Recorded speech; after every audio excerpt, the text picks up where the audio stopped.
Danyuma rene hari ikintu kiri positive cyane kuri Man United bagiye gukina n'ikipe ya Crystal Palace ariko Man United barishimira ko kuva mu kwezi kwa mbere kuva 2026 yatangira nta match nimwe United iratakaza izi forume barimo bibihe barimo birabatwara imbere ya Oliver Glasner utari mu bihe byiza niyo rikoro ya mbere bafite kurusha andi makipe kuko kuva kuri Boxing Day Manchester United mu gihugu cy'Ubwongereza niyo kipe itaratakaza yonyine iyo na avantage ya mbere ikindi urebye no mukino bazakirira OT Old Trafford ni ikipe ya Manchester United maze kwancena hafi imikino 3 itatsindirwa urebye umukino yatsinzemo Man City umukino yatsinzemo Tottenham Hotspur umukino yatsinzemo Fulham yose ni imikino 3 iyitsinda yikurikiranya OT icyo ni ikintu cyari cyarabuze ku bandi batoza bazaga batoza Manchester United ku bwa Ruben Amorim ku bwa Erik ten Hag icyo ni ikintu umutoza Michael Carrick yagaruye nabonye banakimushimira cyane.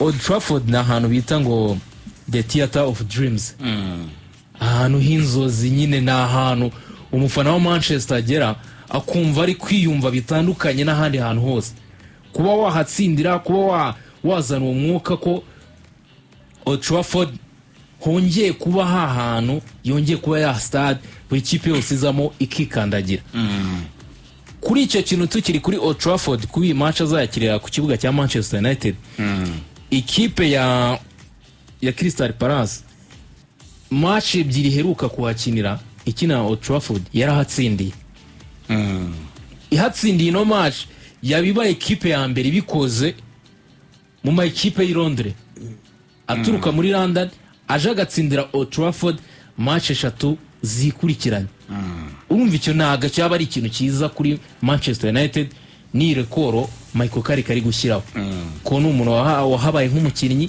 yahagarutse nk'umutoza arabizi nyine agaciro ka Old Trafford ku ikipe nka Manchester United ikindi Manchester United cyakabaye kimotiva irabizi ko harimo amanota 3 hagati yayo n'ikipe ya Chelsea ndetse na Liverpool Liverpool izajya kwa West Ham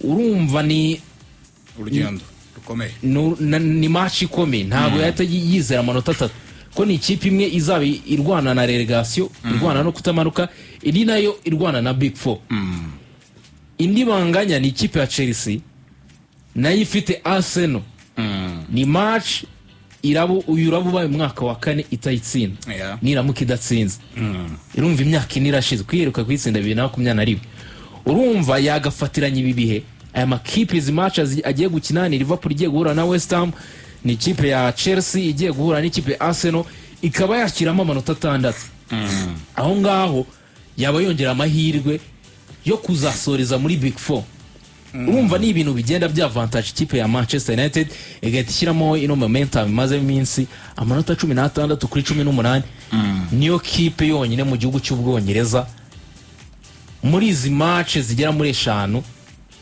ifite iyo mibare amanota 16 kuri 18 na amanota menshi cyane muri kipe ya Kifuje ko na Arsenal iri ku mwanya wa mbere ntayifite ayo manota ntayifite gukomereza muri uyu mwuka urebye match bakoze batsinda ikipe ya Everton basohotse iri avantage bakuyemo kugendera muri ziri ansinzi ugashyiraho ni record bafite kuri Old Trafford n'ubu byakabaye kuba bitwara Michael Carrick imatch ya Crystal Palace iri muri match n'ubugomba amasezerano maremare imatch ndabona ibyo bintu bitatu kuba yagashyiramo gap yayongera ikinyuranyo hagati yiwe na Liverpool ndetse na Chelsea amanota akaba yaba 6 kuba ariyo kipe itaratsindwa kuva kuri Boxing Day gufatirana iyo momentum ibyo bihe barimo by'insinzi akaba yabikomeza ikindi yabibaye match ya 4 atsindiye Old Trafford nyuma yo gutsinda Man City agatsinda Tottenham Hotspur agatsinda Fulham ikindi ni ikintu cyo kwirinda ko Oliver Glasner yamutsindira match ya 3 yikurikiranya OT ikaba ikipe ya mbere bikoze iturutse Londres atari za Chelsea atari za Arsenal kabara ikipe nkingi ya Crystal Palace bikoze ndumva itwo tuntu two tudetails twose twagakwiye ku motiva Michael Carrick akaba yatsinda ino match ya Crystal Palace. Akaba yatsindiye match ya Crystal Palace no kuvuga muri 2026 United ni match 9 itsinde 5 inganya match 3 nibura amanota 18 muri 2026 niyo kipe ku rutonde rwa championnat ufatiye kuva mu kwezi kwa mbere niyo kipe ifite amanota menshi cyane 18 kurikiwe n'ikipe ya Arsenal n'amanota 16 ariko inganya na Man City nayo ifite amanota 16 abatoza batandukanye rero United ikomeje kugenda ibagarika hanyuma nepo tuva kuri no game ari ikintu kimwe Michael Carrick bari kuyibazaho muri tactical adjustments hari umukinnyi maze iminsi amuforosa kubanza mu kibuga witwa Benjamin Sesko araza kumbwira niba ari cyo bitwaye kuba yaguma ari super sub cyangwa se ubona igihe kigeze kugira ngo ajye mu kibuga ko arimo arareponda neza uruka yinjiye mu mukino ariko nanone ari na Oliver Glasner utabanye neza n'ubuyobozi bwa Crystal Palace biri gukoma mu nkokora resultat zayo muri champion. Oliver Glasner ntabanye neza n'ubuyobozi bwa Crystal Palace kuko bo bavuga yuko uyu mugabo bagiye bamuha ibishoboka bongeyemo rutayizamu Jorgen Standlarsen n'ubundi uko byagenda kose n'undi Jean-Philippe Mateta aracyahari ariko bamubaraga nk'ugomba kugenda birangira atagiye ariko bari bazanye Yeremy Pino bo bavuga yuko ibyashobokaga barabikoze bazanye Evan Guesan ushize yanabatsindiye igitego ku munota wa nyuma bazanye Brennan Johnson kuri record mu kugura umukinnyi uhenze nka Crystal Palace ariko babihuza na resultat afite bakavuga ko atari resultat nziza urumva nyuma yo gutsinda Wolves yatsinze ni match ya Zirinski nombaze muri conference ariko mbere haho yari yatsinzwe na ikipe ya Burnley mu rugo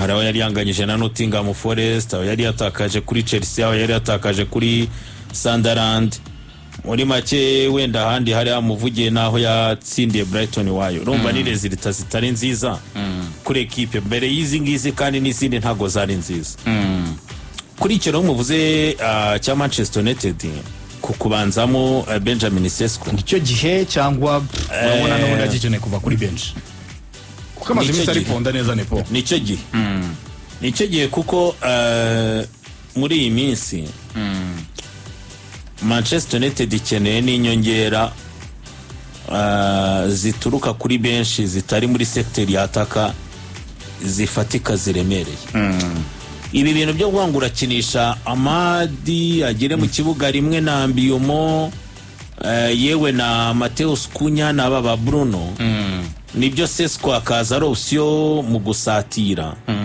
ariko abangaba bandi nabyo bavuyemo sibye kuba uvuyemo nko kuri attaque nka Mbiyumo yaho umwanya Sesko ariko no muri cyagiye Amadi byananiranye ubona nta gisubizo cyatanga cyaza nyine cyo mukinnyi tukora ikinyuranye kuko yirebye ba Joshua Zirkize n'abakinnyi nabo baza mu kibuga ukabona ntabwo bakora ikinyuranyo nk'icyo bo basimbuye bakora ariko ubushize nabonye match ya Amadi Diallo yateye ntangira kubona ko nabo bakinnyi umutoza agatangiye kubibara mu buryo bwo kurya n'abaruhutse ariko kugira ngo bisige balance kuri equipe ya Manchester United mu kibuga nuko Benjamin Sesko abarimo reka ngengaruke no ku kindi kintu wenda Manchester United nabonye Carrick yagiye ategura gake gake kandi gishobora kuzamuhesha n'amanota no muri cyagiye Benjamin Sesko ari kwataka buriya Manchester United ifite Bryan Mbeumo izi ekipe zikina na Manchester ukuntu iyo Manchester United itari kubataka baba bafite ikintu gisa nko guhumeka mu badefenseri babo kandi uvuga ngo bagiye gutangiza na cyagiye wenda bagiye gufesinga umupira runaka uje ari muremure ubajyaho muri defense hari hakenewe umuntu nka Benjamin Sesko ugomba gutuma defense adversaire iba bize cyane mu kazi kuko buranambiye umunekereza ko yaba na mwiza kuruta uko abanza kuri pointe gusa kuko muzanabire Bryan Mbeumo kuri imipira atanga kuri ba Benjamin Sesko nabo kuri bagenzi be none kibaza ngo nafite imiyo freedom cyangwa se iyo role yo gukina umupira turutse nko ku ruhande byamera bite kandi twibuke ko muri za resultat zose Bryan Mbeumo yagiye agira muri Brentford muri za seze ebyiri yabaga akinana na rutahizamu. hari aho yabaga ari kumwe na Yohani Visa, ahandi ari kumwe n'undi rutahizamu bitewe n'umutoza yahisemo muri Brentford. n'abantu ko bwa Ivan Toney. Ikintu gihari rero ni nacyo kintu umutoza agomba gutekereza, natangire areke Benjamin Sesko akine, kuko muri ikindi kintu kirimo Benjamin Sesko yabonye imibare y'aba bakinnyi bashya bagenzi be nawe bimutera gukora cyane, kandi igihe cyo kumureka ngo amenyere aza asimbuye cyamaze kurenga.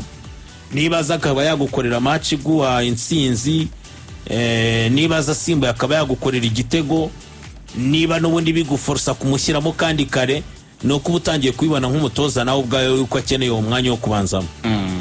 Kandi nekereza ko kuba Amada rero wabanza hanze cyangwa se na Mateus Cunha bitewe n'uko ubitekereza, n'ubundi ubizi ko kuri benshi ari buturuka ibisubizo muri cya gihe hari uwo byananiye, atari byandi byo kwiforsa kubamarira mu kibuga gusa. Ekipe yakubara neza imibare yayo yakunda, ugasanga kuri benshi urajya kwa Karezilita nziza witwa Joshua Zirikize zaburiye kuri Amadi Diallo, zaburiye kuri Bryan Mbeumo, zaburiye kuri Mateus Cunha. Mbona iki kintu rwose yakabaye atangira kugikora ku buryo iyi defense ya Chris Richard ndetse na n'uyu musore Kamvot ndetse na mwene data Shadil Riyad, buriya n'ikindi kintu ngiye mbona kinakwiye kuba kuri match ya Crystal Palace yanatekereza kuri rutahizamu. Buriya nubwo bavuga Oliver Glasner ariko nawe bamwumva buriya kurekura Mage bisa nkaho bitigeze bizamo, navuga ko imibare yuzuye, kuko ugize utya urekuye Mage ahisa anavunikisha Maxence Lacroix. Abasaba defenseur central ari nabo bubakirwagaho, rega kuko uyu musore Chris Richard ntabwo yari umukinnyi ubanzamo. Chris Richard yagiye aza nyuma, bamaze kurekura uyu musore agiye muri Fulham yitwa nde, umudano wa muri Fulham ava muri Crystal Palace muri Mercato iheruka ishize muri ajya muri Fulham. Joachim Andersen Christian Andersen ashashize imyaka nk'ibiri agiye. Urumva mu kugenda kwe bazanyemo Maxence Lacroix n'abamagehi, ariko ni nabwo Chris Richard yatangiye kubona umwanya. Umutoza yahisemo gukina defense aturwamugirira icyizere akajya muhengiye kiburyo. None birangiye defense ya Crystal Palace wayoborwaga ni uyisigaranye nk'umuyobozi yaba match 2-0 niba atari 3. Mamagehi yarajya muri City, ntiwigeze uzana umusimbura we, ahubwo yahise ufata umwanzuro yuko JD Kamvo wa mwana muto cyane bavanye mu France ari uhita akaba umwanya, ndetse na Shadil Riyad. Ivuga ngo biragaragara ko ikipe ya Crystal Palace igiye gufesinga Manchester nziza mu buryo bwo guscoringa, yo hamwe mu hantu ifite ikibazo ni muri defense. Ntabwo rero yashakaga ngo Ousmane Diomande aramubura. Ntabwo rero wagakinnye udafite rutahizamu, bizi yuko imwe muri secteur ugiye guprofita ariyo secteur rutahizamu ari bube ari gukiniramo cyane. Ngiye mbona rero kuri iyi match ya Crystal Palace rero yagatangiye kugirira icyizere uyu musore Benjamin Sesko. Bamwita Benjamin Sesko muri match ziheruka. hari imibare ya Benjamin Sesko mbona yagakwiye gutuma bamubanza mu kibuga bakabare uburyo bayiprofita. Urebye hari imibare bamukozeho ku bwa Amorim, yagaragaye muri match 17, abanzamo match 11, atsindamo ibitego 2. Byamusabaga iminota 524 kugira ngo atsinde igitego. Aho ni ku bwa Amorim. Naho mu maboko ya Michael Carrick amaze kugaragara muri match 5, yatsinzemo ibitego 3, nta nimwe yatangiyemo. Biri kumusaba iminota 32 n'amasegonda 66 kugira ngo atsinde igitego. Hari abafana, hari ikiganiro narebye cyitwa Manchester Fanalist, hamwe habarimo abafana nyine bananariza. Nabonye batanga igitekerezo ngo nta kuntu iyo minota 32 yayiprofita, none muri ya minota 90 akareba uburyo yabyazamo umusaruro, ko biri kugaragara ko muri minota 32 ari kubona igitego. Nicyo gitekerezo nyine bari bafite ko yamushyiramo noneho bakareba ese mu gihe abonye ya minota 30 wenda ukayikuba gatatu cya gitego kimwe yabonaga kuri buri match yazagamo ntago byaba nka 2 cyangwa bikaba 3. Ibyo nabyo nyine ni ibitekerezo abafana baga bafite. Mbona Michael Carrick nawe yakakwiye kuba yashyira mu bikorwa akaba yatestinga niba Benjamin Sesko atamuboneye igitego kirenze kimwe kuri match noneho bikaba byaba 2 cyangwa 3. Dara cya Evan Gwesani cyatangiye kuza mu match ebyiri ibitego 2. Kurovye yaratsinze no kuri iyi match ya conference aratsinda. Yari yanagaruye Maxence Lakuruwa mu kiganiro yari yavuze n'itangazamakuru ko 100% atamwizeye. Ramuzana wenda mwita kwa muzanye kuri match nto na wara scoringa ni nyongera nziza urumva gukina match yuze muri defense yagaruye mu muyobozi. Ikindi ufitemo n'umukinnyi nka Evan Gwesani kuko nawe ni babakinnyi niba ugize amahirwe yo kuva mu France ukaza muri Aston Villa bikanga Crystal Palace ikagufata no guprofita kugira ngo nyine yo Premier League utayisohokamo vuba kandi mbona ko akomeje kwitwara neza ya option dasha baza triggering ikarangira pe. Yes. Kuri Michael Carrick hanyuma bamaje no kuri Lisandro Martinez. Kuri Lisandro Martinez yagize ati Richa is a lot closer than Patrick Dorgu. Ati kuri Lisandro wari hafi kugaruka kurusha Patrick Dorgu. Ati it will be a matter of days. Hopefully it won't be too long. We'll access him over the next day or two and see where he is. Kuri Lisandro Martinez ati na icyo tuzi cyo nukazaza mbere ya Dorgu. Ati we ni miss nagari ikibazo cy'ibyumwera ati ni miss ati nago azamara igihe kinini ati turaza gukora irindi suzuma ku munsi uzakurikira nyuma ya match cyangwa ho nyuma y'iminsi 2 turebe uko azaba ahagaze. Ariko kuri Dorgu we murumva ko ari hanze igihe kinini cyane. Ari hanze igihe kinini cyane kuri Patrick Dorgu abantu baracyategereje kugeza mu kwezi kwa 4. Urebye ku yandi makuru yakuru yazaga mbere yaya nuko mahirwe menshi ari umukinnyi uzaza mu kwezi kwa 4. Nuko kwezi kwa 3 tugiyemo rwose abantu batamutegereza. Mu mid April hagati mu kwezi kwa 4 nibwo bateganya ko ashobora kuzaba agaruka. Ubwo kuri Palace we bafite Jefferson Rayman bafite Edin Ketia Delete mutoza yavuze ko adahari. Yavuze ko mutoza adahari. Ndavuga nta gihe cyavuba we kuko we nta hari nanjye ndabizi. Yanze gupreciza ariko aravuga ati ari marateri ntabwo niyo ubwo nafatireho marateri ntabwo agaruka. Niyo na mahira. Niyo na hari Maguire. Jaden ari inyuma hafi. Ariko hari ikintu kimwe muvuze kushyiramo Sesko hano buri wese afite amasegonda 10 akambwiraho aba yagiyemo yakura mu nde. Amadi kuko dufite Amadi dufite Kunya dufite Mbeumo. Yakuramo Amadi Mbeumo akajya ku iburyo. Yakuramo Amadi Mbeumo akajya iburyo. Niko nge mbyumva.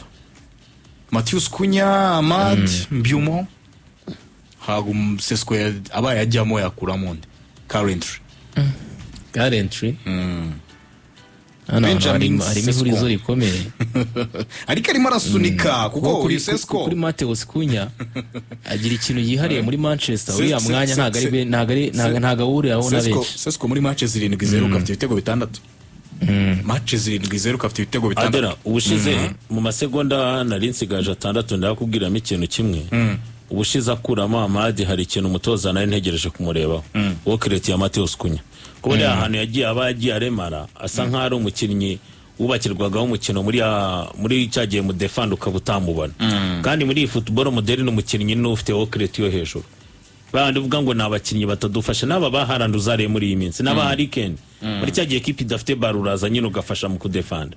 Ariko nakunze character yejo bundi kuri match batsindagamo equipe ya Everton mwabonye ko ari umukinnyi wa defense kugeza iminota hafi 90 bari bamuhaye irangiye.